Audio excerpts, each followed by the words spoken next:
Hi, this is John Hawthorne from the 2010 Sports Show at the Oaks here, and I'm with John Ost from Anthracite Outfitters. John, appreciate you taking some time to join us today. Can you tell me a little bit more about yourself and what you do?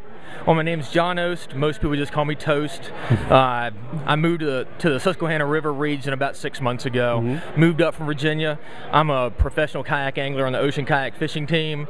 I'm a guide with Anthracite Outfitters that works on the Susquehanna River, mainly out of kayaks. When I came up to the region, I saw the need for a new publication, so we decided to create a new magazine, which is Susquehanna Fishing Magazine, which is also susquehannafishing.com if you happen to be online. Interesting. Can you tell me a bit about the magazine? Well, the magazine is an advertiser-driven resource. Hopefully the goal is to organize community. Our first issue just came out in February. We're trying to make it come out monthly, typically between 16 and 32 pages each.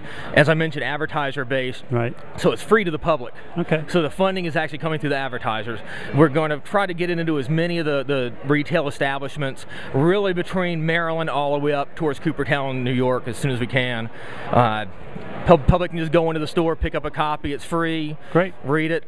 Send us input. We take submissions, photos, and articles, whatever. Just a public resource to organize so community. you would, if folks wanted to submit an article to you, they could do that. Okay, Definitely. And the info for that would be found? It's all in there. It's also susquehannafishing.com. Also susquehannafishingmagazine@gmail.com if you want to send them any type of email.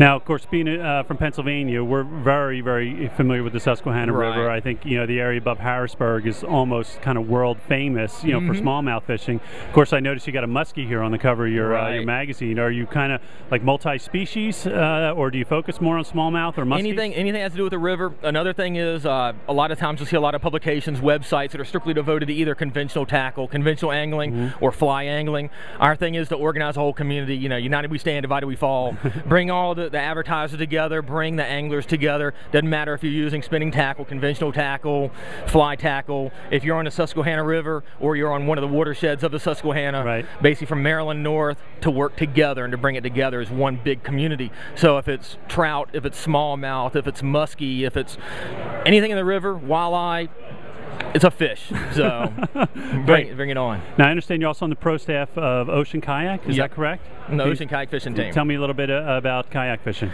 Well, I've been kayak fishing for about 10 to 15 years right now. It's starting to grow along the Susquehanna River area. I grew up in the Virginia Beach area. Ocean Kayak's a major brand. It's a Johnson Outdoor product. So you have Ocean Kayak, you have Nicky Kayaks in Old Town. It's all basically the same brand under the Johnson umbrella. I'm one of their pro staffers. I'm on the pro team. I do kayak fishing tournaments also. So I travel around a little bit doing shows, demonstrations, tournaments. And kayaks really are a new resource that is coming out there, especially for the Susquehanna River.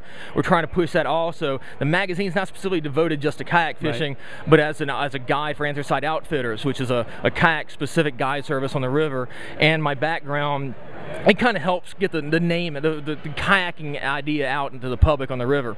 The river itself, a lot of it, you're going through stretches that might only be a foot or less in depth. You're around a lot of submerged structure. The kayak, you're only taking a couple of inches of water. You can get into places the power boats, even the jet boats can't get. You're looking at a boat that most people can afford. You can even go on a Craigslist. You can look at the classifieds, find a boat made out of plastic. They take a beating. They're basically bomb-proof. Ocean kayaks are also perfect. You have a sit-on-top kayak.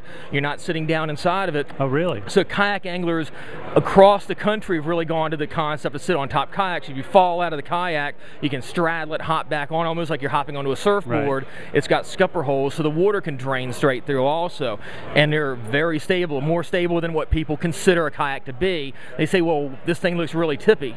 Well, we can stand up and paddle them. And down south towards the shore and a lot down the west coast and the Gulf Coast, it's really gaining popularity. People don't think about the freshwater concept of kayak fishing, but for the Susquehanna River and shallow rivers, it's perfect. And if you're floating with the current anyway, it's a great fishing platform. Well, I know, I'm sure you go out and look at the Susquehanna River in the summertime, and you can almost walk across it. Exactly. It's so severely shallow, and even in the springtime, as you say, most guys won't try it with a prop boat. It's jet boats only. Now, you said your guide service is kayak only. It's really focused towards kayaking. Is that like, will you provide a kayak for clients, or clients have to come with a kayak, or how does that work? We can either do fully rigged tours, where if you have never been in a kayak before, we can get you out on the water, give you a general introduction to kayaking and to paddling, the safety aspects of it. If you have your own kayak, you can bring your own kayak.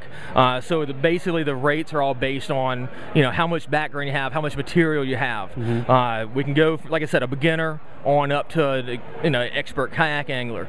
And like you're mentioning with the depth of the river, the kayaks are a great way. You can fish directly from the kayak, which some people may be more comfortable with, but then you have a lot of people on the river obviously do a lot of wade fishing. The kayak is also a great way. You can stop, get out. We can tether the kayak to us or anchor it near the shoreline and get out and wade fish, and you're getting to places you'd never be able to access otherwise. Interesting. Now, are we talking two-man kayaks, like a guide and a client, or will there be two separate kayaks? Two separate kayaks. Okay. Kayak fishing from a tandem can get kind of tough.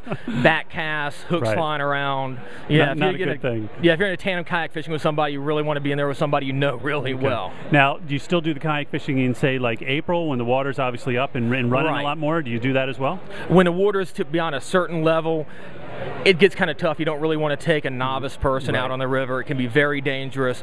You also have to know about where the structure is, where the bars are, where the obviously on the river you have a lot of low head dams, things like that. You got to remember the water, how the water is, how fast it's flowing, where those obstructions are, and you're going to base it on the experience of the person with you and the water level as a combination. Okay. There are a lot of times, like last year, the river was really high. Right.